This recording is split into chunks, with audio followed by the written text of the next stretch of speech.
Remue-ménage.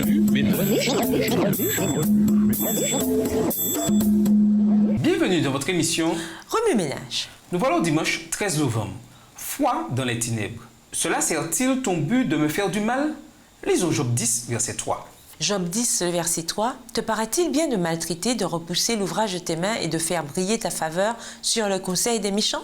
Antonio Monteiro a passé 670 jours dans une prison de Lomé au Togo, un pays de l'Afrique de l'Ouest. Ce pasteur n'avait pourtant commis aucun crime. Plus tard, un tribunal l'a déclaré innocent. N'empêche qu'il a subi la prison.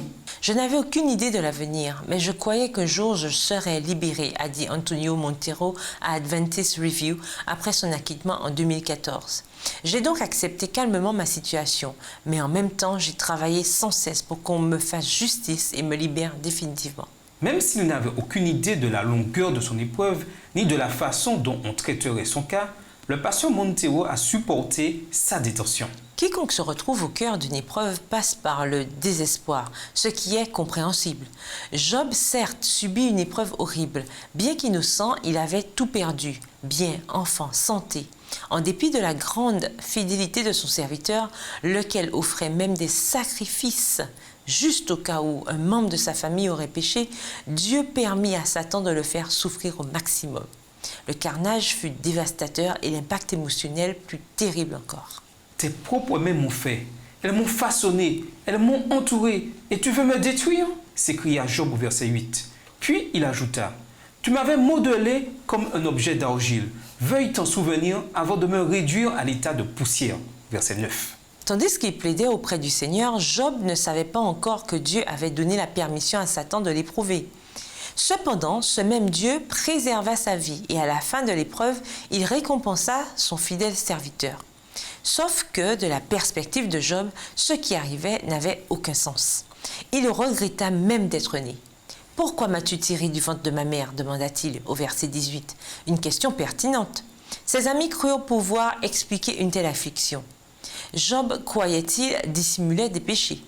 Ils avaient tort, comme de nombreux commentateurs l'ont observé. Job connaissait son propre cœur, mais comme il ne savait pas ce qui se passait dans les coulisses, Job les chapitres 1 et 2, il se retrouva dans une impasse. Parfois, souvent même, nous ne savons pas pourquoi nous avons été éprouvés. Dieu permet aux épreuves de s'abattre sur nous dans un but bien précis, mais ce but nous échappe.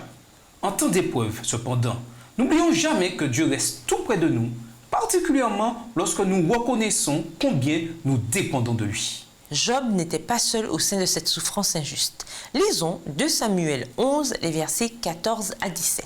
2 Samuel 11, versets 14 à 17.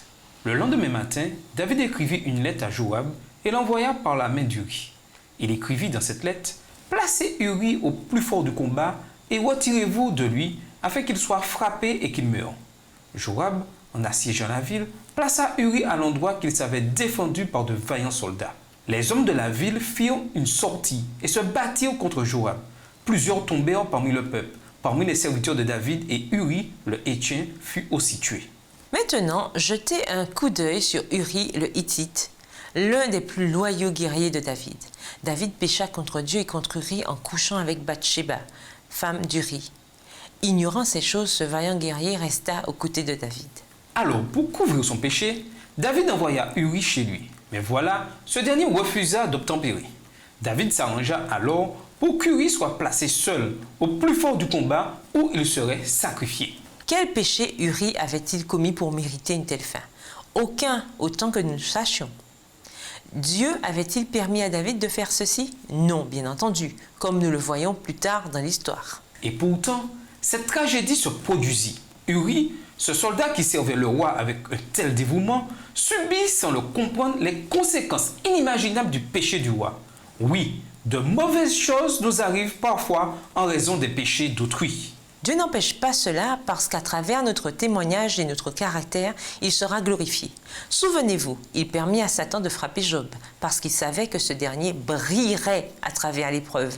Grâce à sa fidélité, une grande lumière resplendit sur le Seigneur, lequel le fit sortir victorieux de cette expérience. La foi aux heures sombres. Lisons Hébreux 11, verset 1. Hébreux 11, verset 1.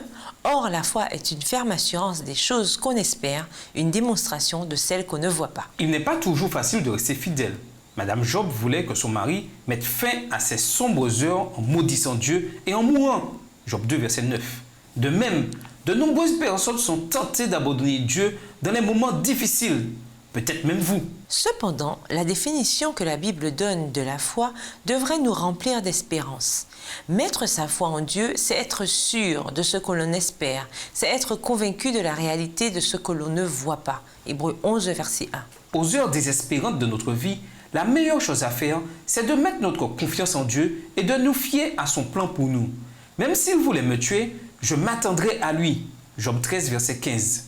Alors que les choses semblaient être au pire, Job déclara qu'il continuerait à croire en la bonté de Dieu. Bien souvent, nous ne voyons pas, heureusement, ce qui nous attend.